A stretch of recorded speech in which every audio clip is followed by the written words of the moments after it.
Партиски наместо државнички, заканувачки наместо обединувачки, експерти за илинденскиот говор на премиерот Груевски. Името, економијата и политичкиот диалог ставени на маса по повеќе часовната средба на Заев и Ахмети во Мала Речица. Полицајците месеци половина оставени без здравствено осигурување. Надлежните ја префрлуваат одговорноста. Дипломираните криминалисти џабе студирале. Стотици седат без работа, а дел станале земјоделци, градежници или пак се селат од Македонија. Почитувани, ви посакувам добар ден. Вие сте со Централниот дневник на 24 вести. Еве што ќе гледате од вестите од регионот и светот. Соединетите американски држави стојат зад заговорот за симнувањето од власт на Морси, обвинува Ал-Каида. Американците предупредени да не патуваат на Блискиот исток. Воз удри во патнички автобус во Хрватска. 1 загинат, 15 повредени. Новиот ирански претседател Рохани денес го започна мандатот. Наместо да обедини, говорот на премиерот Груевски на мечкин камен внесе поголеми разделби, а заканите кон противниците подсетуваат на некои други мрачни времиња. Ова се дел од оценките на јавноста за традиционалното обраќање на премиерот, кој наместо државнички личеше на партиски говор. Остри критики за говорот на премиерот Груевски од Крушево по повод Илинден упати дел од експертската јавност во земјава. Академик Божин Павловски во својата најнова колумна ги изнесува своите тези, нагласувајќи дека премиерот празникот го искористил за пресметки со неистомислениците и промоција на почнатите проекти и оние кои што допрва ќе се реализираат. Во колумната на Павловски стои: каде беа многобројните советници на премиерот да му укажат дека светиот Илинден не е ден за пресметки со неистомислениците? Во развиените демократии власта не им се заканува на критичарите, затоа што тие ја одржуваат честна и одговорна. Премиерот, повикувајќи се на меѓународната јавност за нов правец во преговорите за решавање на спорот со името, во колумната академик Павловски наведува: најблагата споредба на овие говори мегници во политичката кариера на Груевски упатува на впечатокот дека тој целосно отстапило своите ветувања. Како што Груевски е националист по професија, така Самарас е националист по тапија. Што се однесува до меѓународната заедница, за жал, тој нема углед таму. Самарас и натаму ќе влегува од предната врата во Белата куќа, додека нашиот млад лидер од задната. Според професор Јове Кекеновски, пак говорот на премиерот Груевски содржи 3 поенти: промоција на владините проекти, процесот на лустрација и надворешната политика. Според Кекеновски, новиот правец за преговорите со името кој го најави премиерот не е отстапување од досегашните позиции, туку само барање за нов излез од ќорстокакот. Не би рекол дека е отстапување, ова е барање еден нов излез во рамки на оние постојани притисоци кои што ги имаме ние од Европската унија за промена на името од една страна, од друга страна сите нели настојуваме да влеземе во Европската унија и во НАТО алијансата, меѓутоа сме блокирани од страна на Грција. Мислам дека е ова еден добар пристап кој што доколку го прифати Европската унија и во Обединетите нации, мислам дека може да вроди за брзо време со плод. Според професор Кекеновски, говорот на премиерот од Крушево не е предизборен. Вели ставот на коалицијскиот партнер ДУИ дека до крајот на годината нема простор за предвремени парламентарни избори, ја потврдува оваа теза, иако не смее да се исклучи можноста дека е можно да се случи такво сценарио за време на претседателските избори. Првата средба на претседателот на СДСМ Зоран Заев и лидерот на владачката ДУИ заврши по неочекувано долгиот состанок. Лидерите на двете партии по повеќе часовните разговори велат дека разговарале за проблемот за името, политичкиот диалог и комисијата за 24 декември и начинот да се деблокираат закочените евроатлантски интеграции.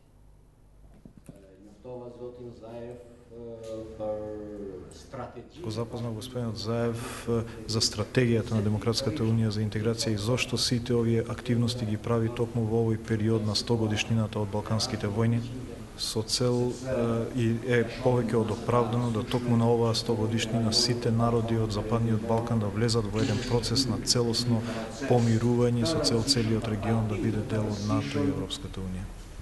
Разговаравме за тоа дека нашата држава не може да остане во изолација, нема потреба од изолација, туку има потреба за отварање, има потреба за добри меѓусоседски односи, има потреба да биде дел од НАТО и Европската унија со цел да гарантира економски развој и прогрес, со цел да се охрабрат странските инвеститори да дојдат во Македонија. СДСМ останува конструктивна и е подготвена на вистински консензус по прашањето на решавањето за името, но по пат на политичка дебата, а секако не за подржување на политиките на Никола Груевски. Апсолутно, ние сме приврзаници на тезата дека план Б за Република Македонија нема.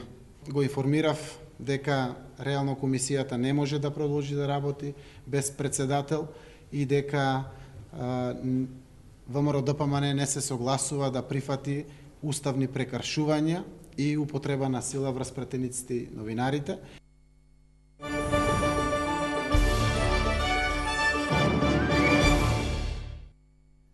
Дел од вработените во Министерството за внатрешни работи не може да одат на лекар со сини картони, бидејќи им кажале дека немаат здравствено осигурување. По алармирањето од страна на експертите, полицискиот синдикат и МВР ја префрлуваат одговорноста, но за тоа време луѓето на лекар мораат да платат од свој джеп. Работен во Министерството за внатрешни работи има потреба од користење здравствена услуга за себе или за своите. Мора се да плати приватно, затоа што МВР нема платено здравствено осигурување за своите вработени повеќе од 1 месец, открива професорката на Факултетот за безбедност Фросина Ременски. Од оправдани здравствени причини Ременски не беше во можност да даде изјава пред камера, но во телефонски разговор за 24 вести ги потврди исказите напишани на нејзиниот Facebook профил, во кој го обвинува и македонски полициски синдикат. Македонски полициски синдикат, дали вие како синдикат или некој од МВР, ќе излезе да им објасни на полицајците, бранителите, дека нивните решенија за бранител се тоалет хартија, а не документ што до пред некоја година им овозможуваше одредени бесплатни услуги во образованието и здравството. Прашува професорката Ременски. Од секторот за односи со јавност и информации од јавен карактер при Министерството за внатрешни работи велат дека немаат проблем со сините картони кои досега ги земаат редовно, а за задоцнувањето со здравственото осигурување не се запознаени. Председателот на Македонскиот полициски синдикат Тихомир Климовски за 24 вести ги отфрли обвинувањата за неплатените придонеси на МВР. Од Министерството го потврдиле проблемот, а оно што го добиле како образложение од службите на Министерството е дека станува збор за техничко несогласување на евиденциите помеѓу МВР и фондот во делот на системот кој се имплементира за електронски здравствени картички, велат од полицискиот синдикат. Од таму додаваат дека по завршувањето на продолжениот викенд ќе се знае исходот на проблемот. Во меѓувреме, дел од вработените кои не можат да чекаат регулирање на електронскиот систем, здравствените услуги ќе ги плаќаат приватно. Стотици дипломирани криминалисти седат без работа. Оние кои имаат малку повеќе среќа се занимаваат со земјоделство или градежништво, а најголем дел од нив заминуваат од земјава, велат од невладината Форум за безбедност. Едноставно ќе се изготви стратегија за решавање на овој проблем, каде што ќе се втемелат тие стратешки определби, каде ни со овој систем на државни безбедносни институции, овие луѓе, од кои ќе ги поминат позитивно безбедносните проверки, да бидат едноставно искористени од државата. Значи имаме тука два аспекта. Социјален аспект, ќе се вработат, и безбедносен аспект, значи ќе се оствари безбедносната потреба на безбедносно-кадровската потреба на конкретна безбедносна институција.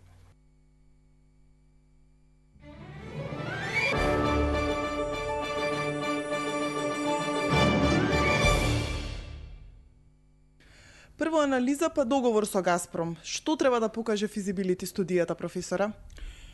Нормално е во сите проекти да се направат неколку чекори, затоа што ние велиме многу е поевтино на хартија да се направи, него ли да се зида па да се руши. Таа треба да покаже која насока на поставување на гасоводот е во даден момент оптимална и веројатно тоа ќе се поврзе и со неколку фази на градење. Затоа што и едната и другата насока си имат своји предности и веројатно своји недостатоци. Токму една таква анализа, што се feasibility или студија на можностите, треба да покаже колку се високи инвестициите и кои се после тоа придобивките, дури они ќе дефинират на крај која ќе биде цената која што треба крајните потрошувачи да ја платат, бидејќи сите вложувања пак ќе ги платат крајните потрошувачи. Не сме да биде тоа повисоко на крај со вкупната инвестиција од другите енергенти ако сакат да си го продадат својот продукт. Дилемите се дека Македонија е примал пазар за да се пушти крак токму од гасоводот Јужен поток. Може би да така изгледа во еден определен момент, дали си мал или голем, но секогаш тука има една дополнителна димензија, а тоа е и малиот купувач е купувач во даден момент и да не се дозволи да влезе друг продавач на некоја територија кај што сакате покрај тоа што продавате еден производ, да влезете може би во стопанството.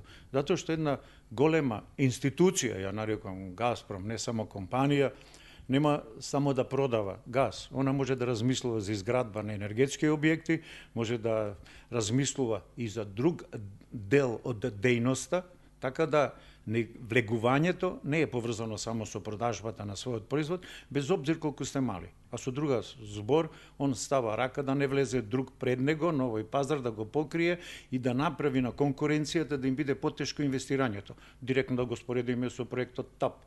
Ако ние направиме со нив некакви преддоговори и имаме можност да влеземе, секогаш е временската димензија во прашање. Овој ќе биде готов КАО 2015, ТАП 2018, 3 години разлика значат нешто.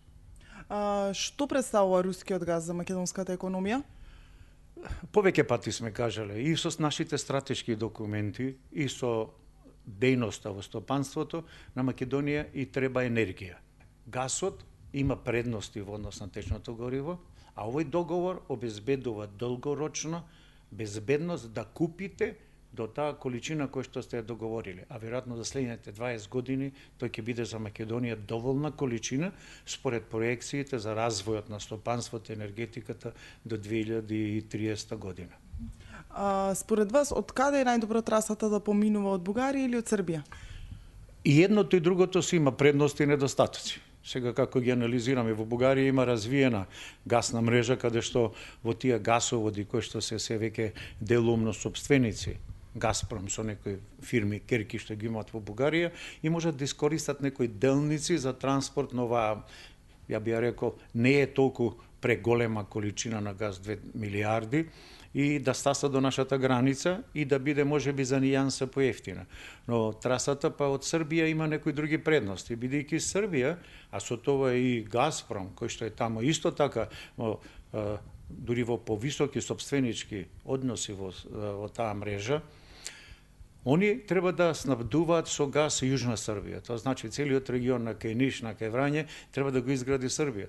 Тогаш веќе одеднаш економичноста на таа траса станува доста примамлива, затоа што треба да снабдат потрошувачи по целата траса. Не дека носат само за Македонија, него по пат ќе има повеќе гранки да ги снабдат другите потрошувачи и одеднаш се појавува дека тука има економско оправдување, каде што на крај дури ете и во Македонија ќе се префрлат тие 2-2,5 милиарди дополнителни кроз 5 или 10 години, кој ќе се јави зголемената потреба во Македонија.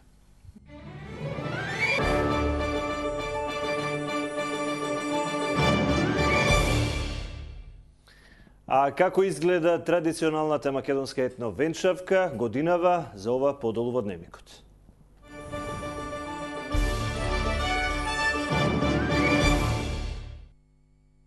Празниците, освен можност за одмор за граѓаните, како по правило служат и за криминални активности на арамиите, кои ги искористуваат празните домови. Па така МВР информира дека во викендица на Скопјанец во Кумановско Стрезовце крадци насилно влегле и го врзале собственикот на куќата. Од човекот се одземени 9500 евра, 8000 денари, мобилен телефон, штетата е проценета на вкупно 10.000 евра. Ден потоа, во Тетово, од куќа украден златен накид во вредност од 30.000 евра, а крадецот во овој случај влегол преку балконската врата. Тешка кражба на Илинден имало и во куќа во Берово, каде се украдени над 25.000 евра. Министерството за информатичко општество и администрација донесе одлука за намалување на глобата за радиодифузерите за сторен прекршок. Во нивното работење јавува МИА. Одлуката доаѓа по одржаните јавни расправи за Законот за медиуми и Законот за аудио и аудиовизуелни медиумски услуги во Комисијата за транспорт, врски и екологија при Собранието на Република Македонија. За тоа, за колку ќе се намалат глобите за прекршителите на законите, ќе се знае по одржувањето на јавната расправа за двата закона предвидена за 13 август годинава. Со ова сепак не се решаваат најголемиот дел од проблемите на кои што предупредуваат и алармираат медиумските работници. Голем дел од нив беа соопштени на јавните расправи, но одговорните како да немаат слух за истите, велат од Сдруженијето на приватни медиуми на Република Македонија. Додава дека по неприфаќањето на неколку од главните барања, резултатот беше затворање на неколку медиуми кои со вака поставени односи и регулатива на ова поле не можат да издржат. А сега се враќаме на поведри теми. Во Битола, трета година поред во чест на Илинден, се организира традиционалната македонска етновенчавка.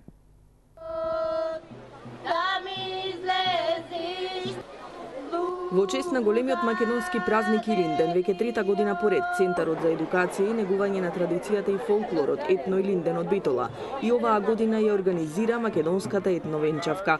Целта на оваа манифестација е да ги прикаже сите стари обичаи поврзани со чинот на венчавање. Во ова тешко време, да речеме за нас како народ, кога ни фали малку да се докажеме кој сме, што сме по идентитет, сакаме малце да ги вратиме луѓето на старото, значи да видиме како тоа некогаш се правело, а и да им се помогне на оние парови кои во ова време на криза немаат доволно средства да се венчаат или пак на оние кои не се венчале од некогаш од времето на комунизмот. Погачите имаат намена за подарување и канење на сватовите законџи и гостите и треба да се замесуваат во непарен број. При месењето на тестото се пеат песни со содржина на исмејување на тој што ги меси. Оние кои беа присутни вчера на плоштадот Магнолија на самото започнување со подготовките, можеа да видат и слушнат кои обичаи им предходеле на венчавањето. Венчавањето на двојките е утре. Тоа е месењето на погачите. Потоа се плетат венците со кои се венчаваат младите, се кити бајракот, се кити торбата и картата за канење, се кани нумкото и деверот. Исто така, вториот ден се кани и градот на манифестацијата, значи дечиња символично со бомбони одат по широк сокак и секој кој ќе го сретнат го канат со бомбона за другиот ден за чинот на венчавката. Третиот ден се бричат зетовите символично, се оди по невестите и е главното, значи чинот на венчавање во 4 цркви во градот, бидејќи имаме и 4 пара оваа година. Тоа се црквите Свети Димитрија, Архангел Михаил, Света Богородица и Света Петка. Етновенчавката ја организира Центарот за едукација и негување на традицијата и фолклорот Етно Илинден од Битола, а ја добија и поддршката од МПЦ, од владиката Петар и од општина Битола. Таа е дел од програмата на Битфест.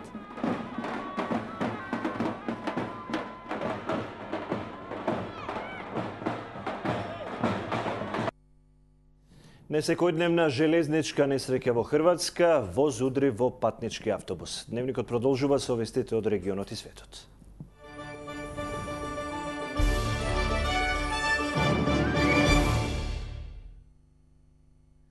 Најмалку 13 луѓе се повредени денеска кога воз удрил во автобус што преминувал преку железничка пруга кај местото Сиверик во близина на хрватскиот приморски град Шибеник.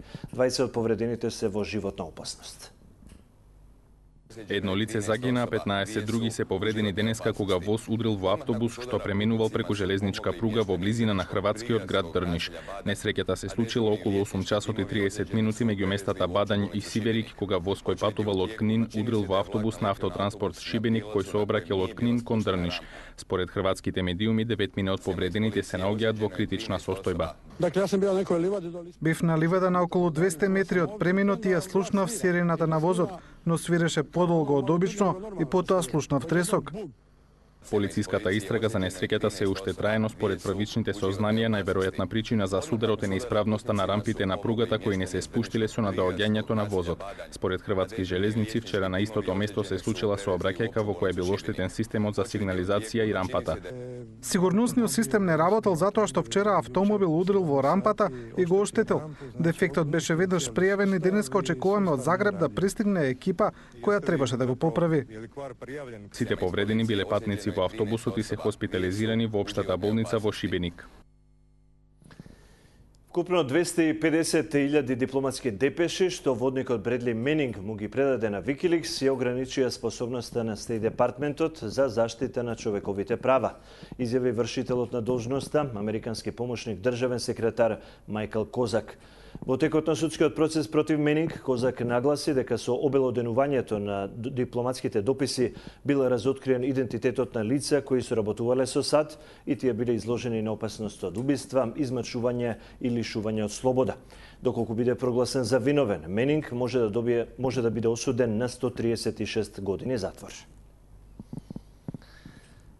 Околу 40 лица за кои се претпоставува дека се илегални имигранти од Индонезија се водат како исчезнати, откако малиот брод со кој патувале се превртел во близина на бреговите на Малезија. Се претпоставува дека бродот имало 44 лица. Станува збор за индонезици кои илегално живееле и работеле во Малезија и кои се враќале во својата татковина во пресрет на празникот Рамазан Бајрам. Спасувачките екипи досега пронајдоа 4 преживеани патници на бродот, а потрагата по останатите исчезнати, меѓу кои има и жени и деца, продолжува. Соединетите американски држави стојат зад заговорот со кој пред месец дена египетската армија го симна од власт председателот на Египет Мохамед Морси, изјави лидерот на терористичката мрежа Ал-Каеда Ајман Ал-Завахири. Крстоносците, секуларистите и американизираната армија на Египет со помош на парите од земјите од Персискиот залив и заговорот на американците успеаја да го соборат Мохамед Морси, изјави египтјанецот Ал-Завахири во видеозапис објавен денеска на неколку исламистички интернет страници. Најмалку 8 лица загина, на 22 други се ранети денеска при експлозија на автомобил бомба пред една џамија во близина на индискиот конзулат во афганистанскиот град Џалалабад. Поголемиот дел од жртвите се деца кои оделе на верска настава во џамијата. Според локалната полиција, нападот го извршил бомбаш самоубиец кој управувал со автомобилот бомба. Цел на нападот бил индискиот конзулат, но напаѓачот бил спречен од полицијата на околу 100 метри од конзулатот, пошто го активирал експлозивот во неговиот автомобил. Поради зголемена опасност од терористички напади, САД издадоа предупредување за патување и најавија дека повеќе од 20 амбасади и конзулати на Блискиот Исток ќе останат затворени. Според Американското министерство за надворешни работи, постојат укажувања дека Ал-Каеда или пак нејзините сојузнички организации планираат напади. Особено голема опасност постои на Блискиот Исток, Северна Африка, како и на Арапскиот полуостров. Иранскиот духовен лидер Ајатолах Али Хамнеи денеска на официјална церемонија го потврди изборот на Хасан Рохани за шеф на државата. Утре ќе се одржи втора церемонија за стапување на должност, на која Рохани ќе положи заклетва пред парламентот и за прв пат во присуство на странски лидери. Хасан Рохани, кој победи на претседателските избори на 14 јули, доаѓа на оваа функција на местото на Махмуд Ахмадинеджад, за чие 8 годишно управување Иран стана една од најизолираните земји во светот и беше санкционирана и од Европската унија и од Обединетите нации поради нејзината нуклеарна програма. Генералниот секретар на Обединетите нации Бан Ки Мун синоќа го именуваше поранешниот бугарски министер за надворешни работи Николај Младенов за свој специјален пратеник за Ирак, во услови кога безбедносната состојба во оваа блискоисточна земја е влошена по серијата бомбашки напади на сунитските бунтовници.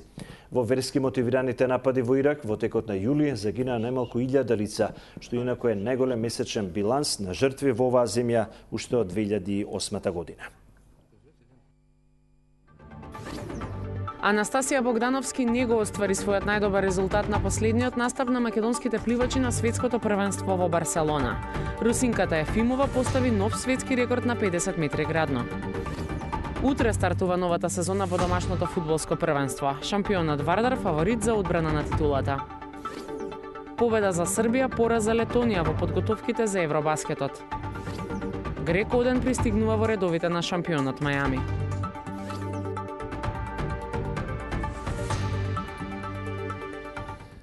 А пред самиот крај, вест која и малку ќе ве насмее. Борба со арамиите води и американската полиција, но состојбата од трагична станала смешна кога камерите забележале кој всушност крадел. Видеонадзорот на еден германски ресторант во Колорадо Спринг во САД забележал кражба на контейнер за отпад. Станува збор за невообичаена кражба затоа што арамијата всушност била црна мечка.